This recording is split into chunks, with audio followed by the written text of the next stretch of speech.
ఒక చిన్న మంచి పని మొదలుపెట్టి ఈ రోజుకి అక్షరాల 10 సంవత్సరాలు. ఏంటా అది అనుకుంటున్నారా? చివరి వరకు వినండి, మీకే అర్థమవుతుంది.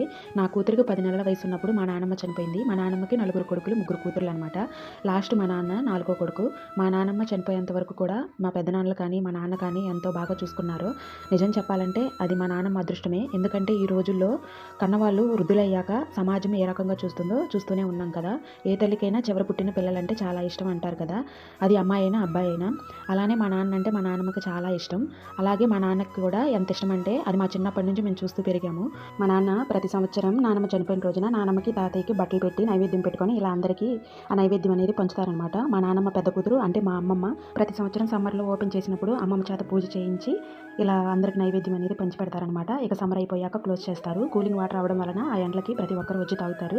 బాటిల్స్కి పట్టుకొని వెళ్తారు. రోజుకు వచ్చి ఎంత కాదన్నా ఒక 50-60 క్యాన్లు అయితే పడతాయి. ఇదే కాదు, అన్నదానము, వస్త్రదానం లాంటివి కూడా చేస్తారు. ఇవన్నీ ఎందుకు నాన్న ఎంత ఖర్చు పెట్టి అని మేము అడిగితే ఏం సమాధానం వచ్చిందో తెలుసా మా నాన్న నోటమటి?